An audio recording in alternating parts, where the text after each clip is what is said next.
আসসালামু আলাইকুম, কেমন আছেন সবাই? অনেকদিন পর আবারও হাজির হলাম একটি নতুন ভিডিও নিয়ে। আজকের ভিডিওতে আপনারা দেখতে পারবেন গ্রামের সাধারণ মানুষের কঠোর পরিশ্রম করে ফসল উৎপাদনের দৃশ্য। অনেক বছর পর এবার গ্রামের বাড়ি এসেছি উৎপাদিত ফসল ঘরে তোলার জন্য। নর্মালি বাড়িতে আমি ঘুরতে আসি, তবে এবার এসেছি পুরনো সেই স্মৃতি দ্বিতীয়বার এক্সপিরিয়েন্স করার জন্যে। গ্রামের চারপাশের মনোরম পরিবেশ দেখে আমি প্রতিবারের ন্যায় এবারও মুগ্ধ হয়েছি। আমরা এখন রওনা দিয়েছি ফসলের মাঠের উদ্দেশ্যে।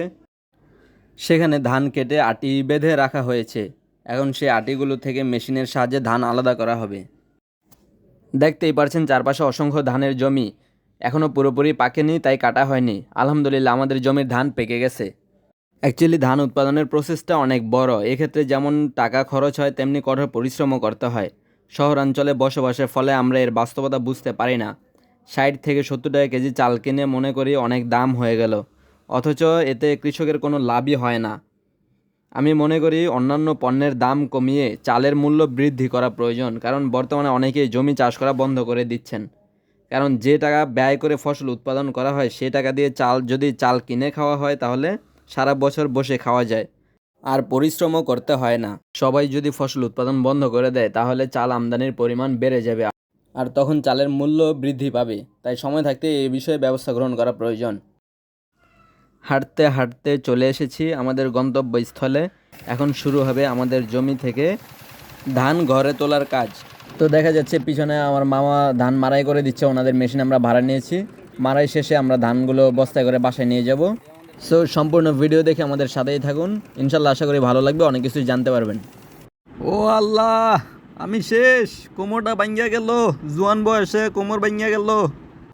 এই যে দেখেন আমার ভাইয়া বোঝা নিতেছে। কি অনেক ভারী? হ্যাঁ, বেশি ভারী না, 20 থেকে 25 কেজি। আমি তো আরো বেশি ভারী উঠাইতে পারি। এটা 20 থেকে 25 কেজি ওয়েট হইব। আচ্ছা, এই যে ধান নামা দেখেন কি কষ্ট। ধান নিচ্ছে, এটা আমার মামি, এটা আমার বড় ভাবি। আমি কিছু পারি না, তারপরে একটু সাহায্য করতেছি।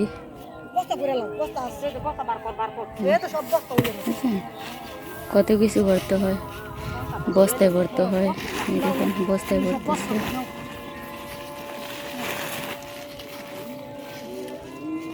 কি করো? এই যে দেখতেছো ধান করতেছি, আমরা ধান ভিজাইতেছি।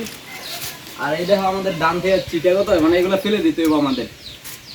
তো একটা ক্ষেত করতে গেলে ধান থেকে চাল আনতে গেলে কত কষ্ট করতে হয়, এটা হলো নিজ চোখে দেখলে বোঝা যায়। আর ঢাকা শহরের মানুষ চালের কেজি 60 টাকা থেকে 70 টাকা হইলে আন্দোলন লাগায় দেয় যে সব কিছুর দাম বাড়তি।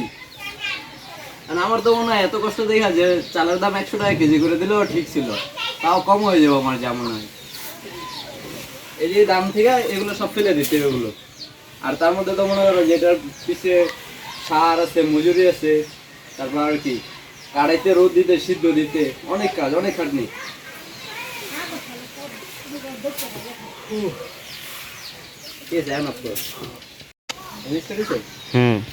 এই যে এগুলো আমরা চিরা ফেলে দিলাম, এগুলো সব চিরা, মানে ধান থেকে এগুলো ফেলে দিতে হবে। এটাতে ধান নেই, চাল হইব না এগুলো থেকে। আর এখন মনে করো যেগুলো উঠাবো পানির নিচে, এগুলো হলো খাঁটি ধান, যেটার ভিতরে চাল পাওয়া যাবে, ভবিষ্যতের চাল, যেটা দিয়ে মানুষ খাবে।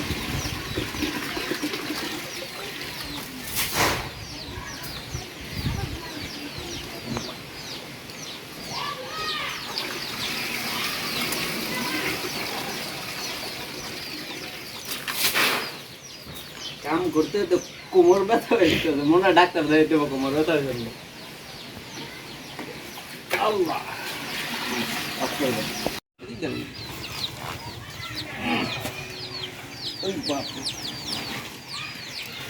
আল্লাহ,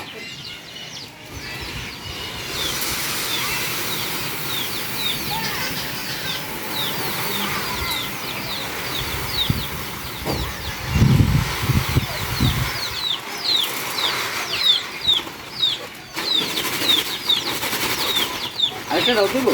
হ্যাঁ, ঢেলে দাও, পানি আসছে, ছোটটা ঢেলে দাও।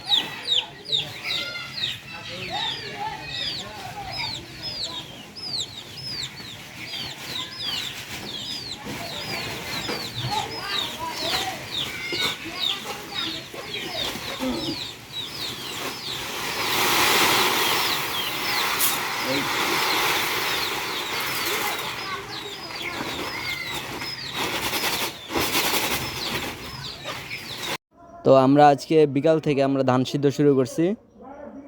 আমি, ভাতিজা, বড় ভাই, সাথে আমাদের একজন মামি, 4 জন মিলে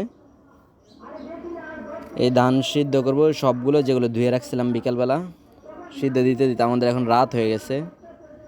তো শর্ট করে দেখাচ্ছি, নামাচ্ছি ধান, এগুলো আবার নামায় রোদ দিব সকালবেলা। তো এই পরের দিনের বেলা আমরা ধানগুলো বাসা থেকে নিয়ে গেছি আরেকজনের মাঠে, আমাদের এক ভাইয়ের মাঠ, সেখানে নিয়ে ধান রোদ দিচ্ছি। এই যে আমি পাড়া দিয়ে ছড়াই দিতেছি, শিখে গেছি। ভাবিদের দেখা দেখি আমিও করে ফেলছি সুন্দর মতো। সো ধানগুলো রোদ দেওয়ার ক্ষেত্রে আমি 2-1বার ভুল করছিলাম, তো আমাকে 2-1বার ভাবি দেখাই দিছে। তো এরপর থেকে আমি সুন্দরভাবে করেছি। তো চেষ্টা করলেই সব পারা যায়, এটা বোঝা যায় এখান থেকেই। ফসল উৎপাদনের কাজটা সত্যি অনেক কষ্টকর, ভীষণ কষ্ট হয়েছে। সো এই কষ্টের মাধ্যমে অনেক কিছুই অভিজ্ঞতা অর্জন হয়েছে, অনেক কিছু শিখেছি, অনেক কিছু বুঝতে পারছি, কিভাবে কি করতে হয় এটা জেনে গেছি। এখন ইনশাল্লাহ পরের বার থেকে আশা করি আরও সুন্দরভাবে করতে পারবো। তো আজ এ পর্যন্তই, ইনশাল্লাহ আবারও দেখাবো নতুন একটি ভিডিওতে। ততক্ষণ ভালো থাকবেন আর ভিডিওতে লাইক দিয়ে সাথেই থাকুন। আল্লাহ হাফেজ।